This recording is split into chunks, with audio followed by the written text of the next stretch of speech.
Illustration number 15 is all about treatment of incomes and expenses pertaining to a specific fund. Peculiar terminology ஒரு lecture நான் கொடுத்துருக்கிறேன், theory part. Endowment fund, Nobel laureate Alfred Nobel, அவரை பற்றின story அதெல்லாம் நான் பேசியிருக்கிறேன். You can go and refer that. Alfred Nobel ஆக்சுவலாக அதாவது செகண்ட் வேர்ல்டு வார்னு சொன்னேன். It's not second world war, American war. Anyhow I will brief here. So Nobel laureate, right? Nobel prize வாங்கினாவிலே எவ்வளோ பெருசு இருக்குது. that Nobel Prize is in the memory of Alfred Nobel. He has invented the dynamite. அவர் இவ்வளோ rich மேனாக வந்தது காரணம் dynamite invent பண்ணியிருந்தார். Used for breaking the mountains. எதெல்லாம் உடைக்கணுமோ அதெல்லாம் உடைக்கிறதுக்கு யூஸ் பண்ணார். இதை இன்வென்ட் பண்ணதை பல இடத்துல ட்ரெயின் பண்ணும்போது ஆட்டோமேட்டிக் என்ன ஆயிடுச்சுன்னா ரொம்ப பேர் இறந்துட்டாங்க அதை ட்ரைனிங் கொடுக்கும்போது, அதை டெஸ்ட் பண்ணும்போது. During the American war this dynamite was used for killing the enemies. அந்த மாதிரி யூஸ் பண்ண ஆரம்பித்தாங்க. சடன்லி ஒரு நாள் என்ன ஆச்சுன்னா அவருடைய பிரதர் இறந்துட்டார். இந்த நியூஸ் பேப்பரில் ஆபிச்சுரி காலத்தில் பிரதருடைய ஃபோட்டோ பதில் இவரோட ஃபோட்டோ போட்டாங்க. ரெண்டு பேருமே நோபல்னு முடியும், அதெல்லாம் நோபல் பேரை போட்டாங்க. போட்டு கீழே பார்த்தீங்கன்னா ஆல்ஃப்ரெட் நோபல், பிரதருடைய பேர் போடுறது இவரோட பேரை போட்டாங்க, ஆல்ஃப்ரெட் நோபல் அப்படின்ட்டு. ஷாக் இவருக்கு. ஆபிச்சுவர் எடுத்து பார்க்குற தன்னுடைய பிரதர் இறந்ததை பதிலாக தான் ஃபோட்டோ போட்டுச்சிருக்கிறார். அது ஷாக் கிடையாது, அது கீழே ஒரு மேட்ரு போட்டான், அதான் ஷாக்கிங்க. Okay, man of death died today, அதாவது merchant of death, merchant of சாவு வியாபாரி. என்னென்னா தமிழில் சொல்லணும்னா மெர்ச்சன்ட் ஆஃப் டெத் டேட்டா டிரான்ஸ்லேட் பண்ணுறது போல் இன்னும் கிளியராக சொல்லணும்னா man of death died today. அந்த ஆங்கிளில் பார்ப்போம். யமப்பய போய் சேர்ந்தான். உங்கள் பேர் இந்த மாதிரி ஆபிச்சுரியில் வந்து கீழே யமப்பய போய் சேர்ந்தான்னு எப்படி இருக்கும்? ஷாக்காக இருக்குமா இல்லையா? அவருக்கு டைனமைட் வெடிச்சதுக்குள்ளே பயங்கர shock. Oh my god, after my demise இந்த world is knowing me this way very bad அப்படின்னு சொல்லிட்டு அப்போ தான் மாற்றுறார். என் பேர்த்தை மாற்றணும் அப்படிங்கிறதுக்காக இவர் சம்பாதிச்ச அந்த என்டையர் அமௌண்ட்டை ஒரு ட்ரஸ்ட்டை க்ரியேட் பண்ணி அதில் டெபாசிட் பண்ணியிருக்கிறார். ஸோ அதுதான் நோபல். இது எப்படி இருக்கும் அப்படின்னு சொன்னாக்கா, ஸோ ஃபண்டு டெபாசிட் பண்ணுறார். நீங்கள் என்ன பண்ணுவீங்க? ஒரு கேபிட்டல் பேலன்ஸ் ஷீட்னு வச்சுக்கலாம். பேலன்ஸ் ஷீட்டில் ஓனர் வந்து பணத்தை போடுவார். இதுக்கு நான் ஓனர் கிடையாது, ஒரு அமைப்பு, நான் ப்ராஃபிட் ஆர்கனைசேஷன், ஒரு அமைப்பு. நான் பணத்தை கொடுத்துறேன், அது பேர் Nobel fund, Nobel prize fund. அது பேர் நோபல் ப்ரைஸ் ஃபண்டு, ரைட்? அந்த பணம் கேஷாக இருக்கும்ல, அது என்ன பண்ணுவாங்க? இதுலையாவது இன்வெஸ்ட் பண்ணி வச்சுங்க. ஸோ அப்போ நோபல் ப்ரைஸ் ஃபண்டு இன்வெஸ்ட்மெண்ட் அப்படின்னு இன்வெஸ்ட் பண்ணிட்டாங்க. ஒவ்வொரு வருஷமும் இது வந்து என்ன கிடைக்கும்? ரிட்டர்ன்ஸ் கிடைக்கும்ல, அதை இதில் ஆட் பண்ணிகிட்டே வராங்க. So income from Nobel prize fund investment, இதுலேருந்து நோபல் ப்ரைஸ் கொடுத்துட்டே வராங்க. பணம் தீராது. கொடுத்த பணத்தை லைபிலிட்டி சைடில் நோபல் ஃபண்டுன்னு வச்சுக்கிறாங்க, நோபல் ப்ரைஸ் ஃபண்டுன்னு. அதை வந்து இன்வெஸ்ட் பண்ணி வச்சுட்டாங்க. இந்த இன்வெஸ்ட்மெண்ட்லேருந்து வரக்கூடிய ரிட்டர்ன்ஸை ரீஇன்வெஸ்ட் பண்ணிக்கிறாங்க. அது வந்து இன்கம் ஸ்டேட்மெண்ட்டில் போடலாம். So you can transfer this.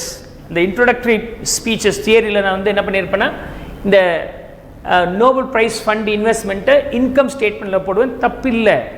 ஆனால் we go with the plus two book, அதில் என்ன பண்ணியிருக்கிறாங்க அப்படின்னு சொன்னாக்கா அதே நம்ம ஃபாலோ பண்ணிக்கிறேன். நோபல் ப்ரைஸ் ஃபண்ட் இன்வெஸ்ட்மெண்ட்னால வந்த இன்கம்மை நோபல் ப்ரைஸ் ஃபண்டோட சேர்த்துக்கிறாங்க. அது வந்து என்ன பண்ணுறாங்க? They are using the money for the Nobel prize distribution. இந்த மாதிரி இந்த பணம் தீரவே தீராது. இங்கே இருக்குது, இன்வெஸ்ட் பண்ணியிருக்கிறீங்க, ஒரு 100 கோடி ரூபாய் இன்வெஸ்ட் பண்ணியிருக்கிறீங்க, வருஷத்துக்கு ஒரு 10 கோடி ரூபாய் வட்டி மாதிரி வருது. அந்த வட்டியை ப்ரைஸாக கொடுத்துட்ருக்கு. 100 கோடி அப்படியே இருந்துகிட்ருக்கு. ஒவ்வொரு வருஷமும் 10 கோடி வரும், 10 கோடி ப்ரைஸாக டிஸ்ட்ரிபியூட் பண்ணுறாங்க. That is how his name became Nobel, நோபலர், ரைட்? அந்த மாதிரி கேஸ் தான் நம்ம இங்கே பார்க்க போகிறோம். என்டோமெண்ட் கேஸ், அந்த தியரி நீங்கள் போய் பார்க்கலாம். இந்த கேஸில் வரும்போது ஓகே, ரொம்ப சிம்பிள். எந்த ப்ரைஸ் ஃபண்டாக இருந்தாலும் நோபல் ப்ரைஸுங்கிறப்பெல்லாம் இங்கே வந்து ப்ரைஸ் ஃபண்டு, கேபிட்டல் இதுதானேப்பா. அந்த அமௌண்ட்டு கேஷாக வச்சுக்கல, இதுலையாவது இன்வெஸ்ட் பண்ணிக்கிறீங்க. பணம் வரும்போது என்ன வரும்? என்ன என்ட்ரி வருவீங்க போடுவீங்க? Bank to capital. இங்கே கேபிட்டல் கிடையாது, பேங்க் டு ப்ரைஸ் ஃபண்ட். பணத்தை சும்மா வச்சுக்கிறது இதுலையா இன்வெஸ்ட் பண்ணிக்கலாம்ல. அப்போ இன்வெஸ்ட் பண்ணும்போது Nobel prize investment to bank அப்படின்னா ப்ரைஸ் ஃபண்ட் இன்வெஸ்ட்மெண்ட் அப்படிங்கிறது அசெட் சைடில் இருக்கும். So asset side and liability side, right? That's how I now name it. Okay, price fund and price fund investment. Price fund investment. Okay, more or less இந்த ரெண்டு அமௌண்ட்டும் சேமாக இருக்கும். இந்த scheme பேர் என்டோமெண்ட் ஸ்கீம் சொல்லுவாங்க. இந்த ப்ரைஸ் ஃபண்ட்லேருந்து ஏதாவது ரிட்டர்ன்ஸ் வந்துச்சுன்னா அதையும் இந்த ஃபண்டோட சேர்த்துப்பாங்க. இந்த ப்ரைஸ் ஃபண்ட் இன்வெஸ்ட் பண்ணாங்களா அந்த இன்கம் வருது. So income from prize fund investment என்ன வேணாலும் இருக்கலாம், இன்ட்ரெஸ்ட்டாகவும் இருக்கலாம், எது வேணாலும் இருக்கலாம். Interest from prize fund investment to be ஆடபிள்.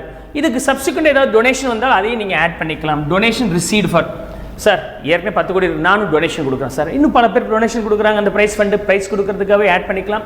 So any donation for the prize fund can be addable. Prize ஃபண்டை ஆட் பண்ணிக்கலாம். வந்த என்டையர் அமௌண்ட்லேருந்து ப்ரைஸ் கொடுத்தீங்கன்னா நீங்கள் டிடெக்ட் பண்ணிக்கலாம். Minus prize distributed, balance amount அப்படியே நம்ம அக்கௌண்ட்டில் இருக்கும். I hope you good understand. This is how the special fund item are going to be dealt here. Endowment scheme இதில் வந்து பார்த்தீங்கன்னா ப்ரைஸ் ஃபண்ட் ஆன் 1/4/2017 அன்னைக்கு 60 இருக்குது. Prize fund investment is also 60. எப்போதுமே இது ரெண்டும் மோரலில் சேமாக இருக்கும். எவ்வளோ அமௌண்ட் டெபாசிட், எவ்வளோ அமௌண்ட் அந்த ஃபண்டில் வந்தாலும் அந்த ஃபண்டில் வந்த அமௌண்ட்டை கொண்டு போய் இன்வெஸ்ட் பண்ணிவிடுவாங்க. கொஞ்சம் மிஸ் மேட்சஸ் சில சமயம் வரலாம். Right. Interest received on prize fund investment இதிலேருந்து கிடச்ச வட்டி 6000 ரூபாய். அண்ட் ப்ரைஸஸ் டிஸ்ட்ரிபியூட்டர் எவ்வளோ ப்ரைஸ் டிஸ்ட்ரிபியூட் பண்ணியிருக்கிறாங்க 8000 ரூபாய். 6000 ரூபாய் வந்துருக்கு, 8000 ரூபாய் டிஸ்ட்ரிபியூட் பண்ணியிருக்காங்க. அப்பப்போ கொஞ்சம் என்ன பண்ணியிருக்காங்க, டொனேஷன் வாங்கியிருக்கிறாங்க. Donation received for the prize fund அது ஒரு 12000 ரூபாய். ஸோ எப்படி எழுத போகிறேன், ப்ரைஸ் ஃபண்டு அப்படிங்கிறது தான் இங்கே கேபிட்டல் மாதிரி 60000 ரூபாய் பணம் வாங்கும்போது. அது இல்லாமல் அந்த அமௌண்ட்டை இன்வெஸ்ட் பண்ணி வச்சுப்பாங்க. அது சொத்து சைடில் போடுறோம், அசட் சைடில் போட்டாச்சு. தென் இந்த இன்கம், இந்த இன்வெஸ்ட்மெண்ட்டுக்கு நமக்கு என்ன ஒரு ரிட்டர்ன்ஸ் வரும், டிவிடெண்ட் வரலாம், வேறு ஏதாவது இன்கம் வரலாம். இதில் இன்ட்ரெஸ்ட் வருதுன்னு சொல்லியிருக்கிறாங்க. 6000 கம்ஸ் ஹியர். அதே சமயத்தில் prize receive, donation receive for இந்த ப்ரைஸ் கொடுக்கறதுக்காகவே பல பேர்கிட்ட கேட்குறோம். நாங்கள் ஏற்கனவே ஃபண்ட் வச்சுருக்கிறோங்க, இன்னும் நீங்கள் யாராவது டொனேட் பண்ணிங்கன்னா இன்னும் ஜாஸ்தி ப்ரைஸ் கொடுக்குறோங்கும் போது அது பில்லிங்காக சில பேர் வந்து டொனேஷன் கொடுப்பாங்க. அது மாதிரி எவ்வளோ வருது, ஒரு 12000 வருது. ஸோ திஸ் இஸ் யூஸ்வலாக இந்த அமௌண்ட்டை தான் அவங்க ஸ்பெண்ட் பண்ண ட்ரை பண்ணுவாங்க. யூஸ்வலாக இந்த அமௌண்ட் மட்டும் தான் ஸ்பெண்ட் பண்ண ட்ரை பண்ணுவாங்க. அதுக்கு மேலே ஸ்பெண்ட் பண்ணக்கூடாது. ஏன்னா ஸ்பெண்ட் பண்ணிட்டாங்கன்னா முதல்ல கை வச்சிடுற மாதிரி, அது தீர்ந்து போச்சுன்னா அதுக்கு நாளைக்கு கிடைக்காது. அதனால் ப்ரைஸ் ஃபண்ட் இன்வெஸ்ட்மெண்ட் எவ்வளோ இருக்கோ அதில் இருந்து வரக்கூடிய ரிட்டர்ன்ஸுக்குள்ளேயும் கொஞ்சம் கம்மியாக செலவு பண்ணுவாங்க. அட்மினிஸ்ட்ரேஷன் காஸ்ட்டும் அதிலே பார்த்துப்பாங்க. அதனால தான் யூஸ்வலாக my choice goes to the income statement. முன்னாடி எக்ஸ்பிளைன் பண்ணியிருப்பேன் தியரியில், நீங்கள் போய் பாருங்கள். தென் ப்ரைஸ் டிஸ்ட்ரிபியூட்டட் வந்து 8000 rupees. So you can now add up this. Okay, 78,000 minus 8,000, 70,000 rupees. So 70,000 rupees now price fund இருக்கு. price fund investment 60 தான் இருக்கு. வேணா அந்த டிஃபரன்ஸ் 10000 ரூபாய் கூட நீங்க price fundல இன்வெஸ்ட் பண்ணனும்னா இன்வெஸ்ட் பண்ணிக்கலாம். that's a discretion of the administrator. யார் மேனேஜ் பண்றாங்களோ அவங்க பண்ணிக்கலாம். I hope you could understand this specific fund or special fund treatment, right?